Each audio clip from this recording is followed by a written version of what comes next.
我觉得你说的对。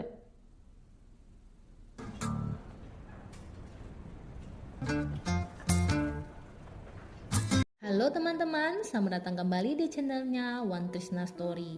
Apa kabar? Semoga semuanya sehat-sehat selalu. Di video ini, Wawan akan melanjutkan pembahasan alur cerita Put Your Head on My Shoulder chapter 17. Langsung saja tanpa berlama-lama, mari kita mulai.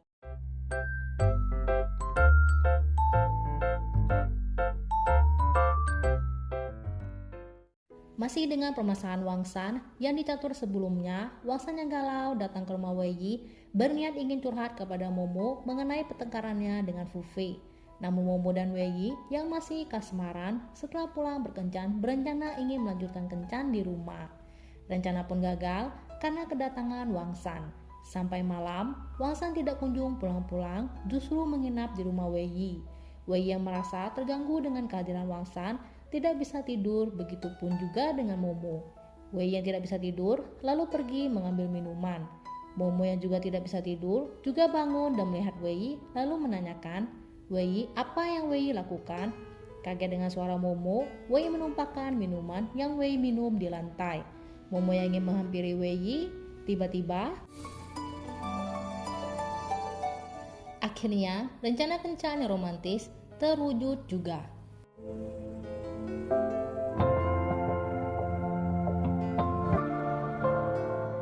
Selesai acara romantis, Momo dan Wei duduk di ruang tamu. Melihat Momo yang memegang leher, "Ada apa dengan lehermu, Momo?" Sedikit agak dingin Wei. Wei yang mengira sumber dingin Momo dari pintu ruang tamu. Wei lalu ingin menutup pintunya. Karena sumber dingin Momo bukan dari si pintu ruang tamu, Momo mencegah Wei menutup pintunya. Tidak perlu Wei, bukan karena angin yang masuk dari pintu ruang tamu, melainkan Momo yang terlalu lama berdiri di depan lemari es. Tidak ingin membuat Wei merasa bersalah, Momo mencari alasan lainnya. Suara Wei ketika menutup pintu bisa membangunkan Wangsan Wei. Tidak lagi permasalahan leher Momo yang kedinginan, Wei yang masih memikirkan Wangsan yang dirasa Wei mengganggu. "Momo, apakah Wangsan besok akan pergi?" Momo tidak tahu Wei. Kalau begitu, Wei akan menyuruh Fu Fei untuk menjemput Wangsan. Diputuskanlah, di malam ini juga Momo dan Wei menghubungi Fu Fei untuk memberitahu bahwa Wangsan ada di rumah Wei Yi. Wei yang langsung to the point tanpa basa-basi, "Jemput Wangsan sekarang juga, Fu Fei." Momo yang merasa tidak enak dengan perkataan Wei tersebut. "Jangan dengarkan Wei, Fu Fei. Wangsan sudah tidur." Momo hanya ingin bilang. Kelihatannya Wangsan sangat sedih. Tidak sempat melanjutkan, Wei segera memotong pembicaraan Momo. "Jemput Wangsan besok pagi, Fu Fei." Lalu segera mematikan panggilan. Momo yang sedikit kesal dengan Wei. Apa Wei tidak bisa basa-basi? Wei sudah basa-basi. Jika Wei tidak basa-basi, Wei sudah mengatakan, "Fu Fei, pacarmu ada di rumahku." Itu sangat mengganggu. Keesokan paginya, ketika sarapan, Wangsan menanyakan kepada Momo dan Wei, apa rencana Momo dan Wei hari ini? Tidak ingin lagi diganggu oleh Wangsan, Wei memberi kode kepada Momo, menyuruh Momo mencari alasan agar Wangsan bisa pergi. Alasan pertama, hari ini Menglu mau belanja Wangsan. Apa Wangsan mau ikut? Tidak, Momo. Gagal. Alasan kedua, apakah hari ini Wangsan mau ke perpustakaan? Momo, apa yang sebenarnya Momo ingin katakan? Dengan rasa kecewa, tidak ada Wangsan, Momo hanya ingin mengatakan, jika hari ini Wangsan tidak keluar, kita bisa pergi nonton film bersama. Gagallah Momo membuat Wangsan pergi. Di balik rasa kecewa, tiba-tiba Wangsan mengatakan, tentu saja hari ini Wangsan keluar. Hari ini kan Wangsan mau ikut ujian. Mendengar perkataan Wangsan yang akan ujian, nampak bahagialah Momo dan Wei. Akhirnya, rencana membuat Wangsan pergi berhasil. Wangsan yang bersiap-siap pergi ujian, Wei lalu memberi pesan kepada Fu Fei, memberitahu Wangsan telah bersiap-siap pergi. Fu Fei yang melihat Wangsan, memanggil Wangsan, lalu menghampiri Wangsan, dan ingin mengantar Wangsan untuk pergi ujian. Wangsan yang masih kesal, tidak mau diantar oleh Fu Fei. Begitu saja pergi. Namun, di balik penolakan Wangsan, Wangsan terlihat senang karena Fu Fei telah mencarinya. Hingga di dalam taksi pun, Wangsan berharap Fu Fei mengejarnya. Namun Wangsan kembali kecewa karena Fu Fei yang tidak mengejar Wangsan. Kemacetan pun terjadi. Wangsan yang cemas akan terlambat mengikuti ujian, tiba-tiba kaget dengan kedatangan Fu Fei. Dengan segera, Fu Fei mengajak Wang Shan pergi bersamanya agar Wang Shan tidak terlambat mengikuti ujian. Lagi-lagi, Wang Shan menolak. Jika Wang Shan menjauhi Fu Fei tidak akan mencari Wang Shan lagi. Takut kehilangan Fu Fei, Wang Shan pun menyanggupi Fu Fei untuk mengantarnya. Dengan ini, akhirnya pertengkaran antara Wang Shan dan Fu Fei berakhir.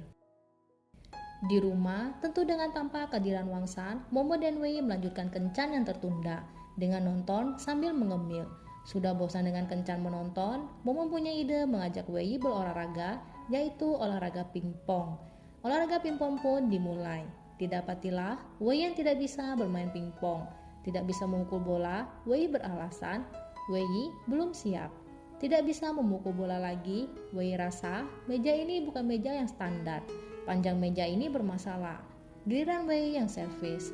Bola pun tidak memantul, malah melambung tinggi dan keluar dari meja pingpong. Wei beralasan lagi, menurut Wei, berat raket ini yang bermasalah. Wei nampak kesal setelah diremehkan Momo. Menurut Momo, kemampuan Wei lah yang bermasalah. Wei, kaulah yang bermasalah. Di perjalanan, Momo melihat sekelompok pria yang sedang bermain skateboard.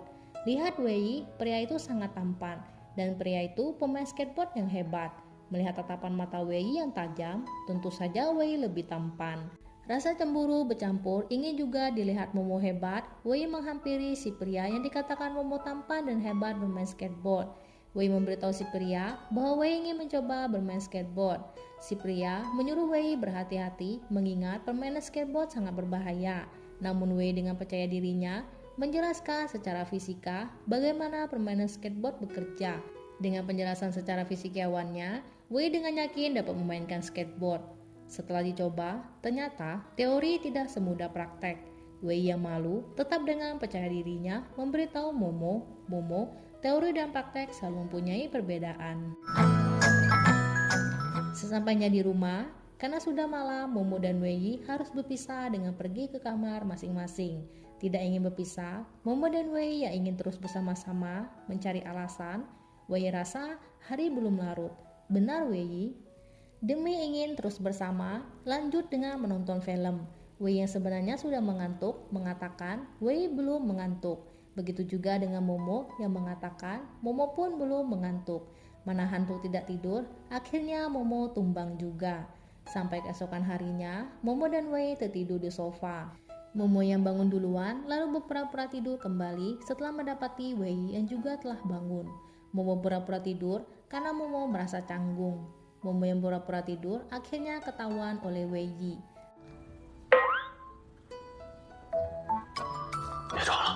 Malu telah ketahuan oleh Wei Yi, Momo bergegas ke kamarnya untuk bersiap-siap pergi kerja. Masih ingin terus berdua, Momo yang bersiap-siap pergi kerja, masih ingin terus berdua, Wei Yi pun mengantar Momo menunggu di halte bus sambil berpegangan tangan. Di kantor, Momo yang telah sampai, Sucia lalu menghampiri Momo, memberitahu Momo tentang sistem pekerjaan yang diumumkan perusahaan. Pertama, karyawan tetap disuruh paling tidak membuat satu karya untuk mengikuti kompetisi desain iklan pin emas. Namun karyawan tetap malas mengikutinya. Mereka merasa tidak akan menang dan juga membuang-buang waktu mereka. Jadi, mereka membiarkan karyawan magang yang ikut. Kedua, tahun ini semua karyawan magang dapat libur musim dingin. Obrolan pun berhenti setelah atasan Sasa yang curiga Momo dan Suci sedang mengobrol bukannya bekerja menghampiri Momo dan Suci. Tidak ingin ketahuan, Momo dan Suci berpura-pura sedang bekerja. Melihat Momo dan Suci yang sedang mengerjakan pengeditan iklan, atasan Sasa menyuruh Momo dan Suci masing-masing memberikan proposal yang telah diumumkan perusahaan setelah liburan nanti. Di lab, Wei, Chole, dan Suyuin sedang mengerjakan eksperimen. Profesor Chang yang datang memanggil murid-muridnya. Lihat murid-murid siapa yang kembali. Suyuin mengetahui siapa gadis tersebut langsung menyapanya. Profesor Chang lalu memperkenalkan si gadis kepada Wei dan Chole. Gadis ini bernama Lu Xianzi, salah satu mahasiswi yang pernah ke Jerman yang merupakan seorang dewa fisika legendaris. Chole yang mengetahui siapa gadis tersebut segera menyapanya. Berbeda dengan Wei Yi, Chole yang menyapa duluan, justru Wei disapa Lu Xianzi duluan. Kau adalah Wei bukan? Lu Xianzi pernah mendengar namamu Wei sebelum ke luar negeri. Semoga kali ini Wei dan Lu Xianzi bisa pergi ke Jerman bersama. Chole yang mendengar perkataan Lucianse yang sepertinya sudah ditentukan Wei akan pergi ke Jerman. Apakah Profesor Chang sudah menentukan? Belum Chole, Lucianse kembali karena Universitas Jerman mengizinkan Lucianse untuk melihat Wei dan Chole bersama dengan Profesor Chang. Setelah liburan musim dingin nanti, Profesor Chang akan memberikan ujian. Nilai ujian adalah bagian dari penilaian untuk pergi ke Jerman. Di lapangan pingpong, Wasanya Fufei sedang bermain pingpong sambil menunggu Wei datang untuk mengajar Wei bermain pingpong. Setelah ditunggu, akhirnya Wei datang juga. Latihan Wei pun dimulai. Karena kemampuan Wei bermain pingpong 0, Fufei memberi Wei latihan dasar dari permainan pingpong. Di kantor, Momo yang telah selesai dengan pekerjaannya mendapat pesan dari Wei. Momo pulang jam berapa? Kalau tidak lembur, Momo pulang jam 6. Apa Wei mau jemput? Momo lalu mengemas barang-barangnya untuk bersiap-siap pulang. Baru saja ingin pulang, Atasan Sasa menghampiri Momo, mengajak Momo untuk ikut bersama Atasan Sasa sebentar. Ternyata yang mencari Momo adalah Direktur Agensi Lee Zejun dan Lee Zejun. Direktur agensi mencari Momo, ingin menyapa Momo, serta memuji kinerja Momo yang baik. Jika ada kerjasama lainnya, Lee Zejun ingin bekerja bersama dengan Momo. Demi ingin menyapa Momo, Lee Zejun datang setelah selesai bekerja. Riasan pun bahkan belum dihapus. Momo yang segera ingin pulang karena khawatir Wei menunggunya, segera berangkat dari kursinya untuk pulang setelah Atasan Sasa mengatakan kepada Direktur agensi dan Lee Zejun, pulang dan beristirahatlah. Momo mengira Atasan Sasa menyuruh semuanya untuk pulang. Melihat Atasan Sasa yang menatap tajam ke arah Momo, Momo beralasan perut Momo sakit. Momo ingin ke kamar mandi dulu. Lee Zejun yang sudah mengetahui itu adalah alasan Momo menyuruh Momo mendampinginya untuk melihat-lihat perusahaan. Ketika Momo ingin mendampingi Lee Zejun melihat-lihat perusahaan, Direktur agensi mengajak Lee Zejun pulang. Tidak ada yang menarik dari kantor ini Lee Zejun, apalagi besok masih ada pekerjaan. Di dalam lift, ketika menuju pulang, Momo melihat pesan yang tidak dibalas Wei. Momo meragukan apakah Wei akan menjemputnya karena Wei tidak membalas pertanyaan dari Momo tersebut. Lee Zejun yang mengintip isi pesan Momo, Momo jangan ditunggu lagi. Orang yang Momo tunggu tidak akan menjemput Momo. Tidak balas berarti tidak datang. Kami seorang pria, jadi kami mengerti. Momo yang kesal dengan perkataan Lee Zejun menjepit Lee Zejun ke pintu lift. Ternyata, sedari tadi Wei telah menunggu Momo untuk menjemput Momo pulang. Sudah lama menunggu, Wei pun masuk ke dalam kantor Momo. Momo yang sudah keluar, melihat Wei segera berlari menghampiri Wei. Melihat Momo yang keluar bersama-sama dengan Lee Zejun, Wei kembali cemburu. Sampai di sini pembahasan alur cerita Put Your Head on My Shoulder chapter 17. Terima kasih bagi teman-teman yang telah menonton video ini. Jika teman-teman juga videonya Wan, jangan lupa ya untuk like, subscribe, komen, dan share channelnya Wan Trisna Story.